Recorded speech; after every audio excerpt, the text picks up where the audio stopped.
Hello বন্ধুরা, good morning. কেমন আছেন সবাই? আশা করি সবাই খুব ভালো আছেন আর আমিও ভালো আছি। তো আজকে হচ্ছে 6 ফেব্রুয়ারি, আমি বাপের বাড়ি চলে এসেছি। আর এই যে দেখো, শীতের সকালে বড়ি দেওয়া হচ্ছে। তো আজকে হচ্ছে আমার এই যে দুই কি বলবো, আমার দুই নয়নের মণি। তো এদের হচ্ছে আজকে হ্যাপি বার্থডে। তো আমার মাম্মামের শরীরটা সত্যি কথা বলতে খুব একটা ভালো নয়।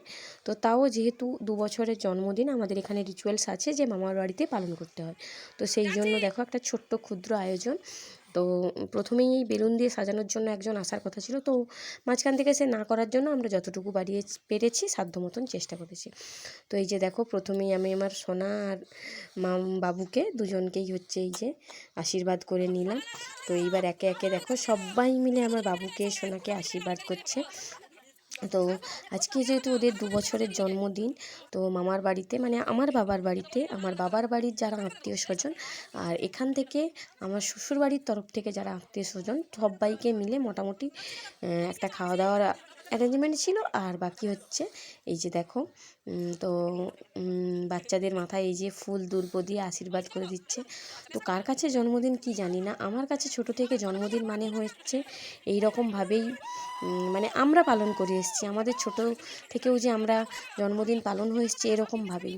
একটা আসনে বসবো, সামনে হচ্ছে তখন তো আর কেক কাটার অত বালাই ছিলই না, তখন মায়ের হাতের একটুখানি পায়েস মুখে দেওয়া হতো। তো আজকে যেহেতু ওদের জন্মদিন, কিন্তু পায়েসটা ওদের মুখে দিইনি। তার কারণটা হচ্ছে কাল থেকে আমার সোনা মা প্রচুর পরিমাণে পটি করছে। আর এতটাই পটি করছে, ডাক্তার ওকে স্ট্রিক্টলি মানা করে দিয়েছে যে মানে এখান থেকে যা কিছু রান্না কিংবা আইটেম যা কিছু হোক না কেন কোনোটাই ও খেতে পারবে না। তো ওর জন্য কাঁচকলা সিদ্ধ ভাত করা আছে। যদিও মনটা আমারও খুব খারাপ, কারণ ওর হ্যাপি বার্থডে নিয়ে খুব উৎসুক ছিল। মানে এই যে দেখছো, ওর দিদিভাই, জেঠিমা, জেঠু সবাইকে ও নিজেই নিমন্ত্রণ করেছে যে আমার হ্যাপি বার্থডে, তোমরা সবাই যাবো। কিন্তু লাস্ট ও জন্মদিনটা ছিল মঙ্গলবার, রবিবার থেকে হঠাৎ করে ওর বমি পায়খানা। তো মোটামুটি এখন অনেকটা পরিমাণে ভালো আছে, কিন্তু ডাক্তারবাবু বলেছে যে ওকে কিছু খাওয়ানো যাবে না। যদি খাওয়ানো হয় তাহলে ও আবার মানে পটি করতে পারে, তখন হয়তো স্যালাইন দিতে হতে পারে। তাই জন্য ওকে পায়েসটাও দেওয়া হয়নি। তো জাস্ট এমনি আমি ফোঁটা দেওয়ার পর একটুখানি মিষ্টি, জাস্ট একটুখানি মিষ্টি মুখে দিয়েছিলাম। আর এই যে আমার মা ওদেরকে মোটামুটি আশীর্বাদ করছে। আর সবাই যে যার সাধ্যমতো অনেক অনেক গিফট দিয়েছে, কিন্তু সবথেকে বড় জিনিসটা কী বলো তো, এই আশীর্বাদ। তো যারা আমার ছেলে মেয়েকে এতটা প্রাণ ভরে আশীর্বাদ করেছে তাদের সবাইকে অনেক ধন্যবাদ। আর যারা তোমরা মানে ভিডিওটা দেখছো, তারাও আমার সোনা বাবা সোনা মাকে অনেকটা পরিমাণে আশীর্বাদ করে দিও, যাতে এরা ভবিষ্যতে আরও অনেক অনেক উজ্জ্বল, মানে ভবিষ্যতের পথটা এদের আরও উজ্জ্বল হয়। যেহেতু এরা এখন অনেকটাই ছোট, সবাইয়ের শুভকামনা চাই। তো সবাই আমার সোনা বাবা সোনা মাকে আশীর্বাদ করুক। আর এইটা হচ্ছে আমার বড় জেঠিমা, মানে আমার জেঠিমা ওর বড় দিদা। তো মোটামুটি এটা খুব দেখে ভালো লাগছিল, অনেকেই আশীর্বাদ করেছিল।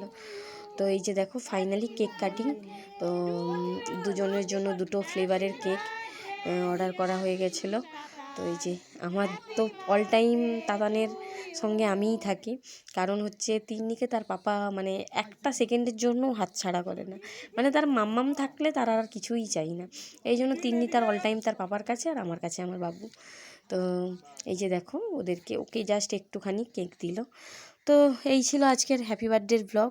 তো সবাই খুব ভালো থেকো, সুস্থ থেকো। আর আমার মাম্মাম এখন অনেকটাই সুস্থ, ভালো আছে। তো সবাই খুব ভালো থেকো। দেখা হচ্ছে নেক্সট আবার কোনো ব্লগে। ততক্ষণ পর্যন্ত টাটা।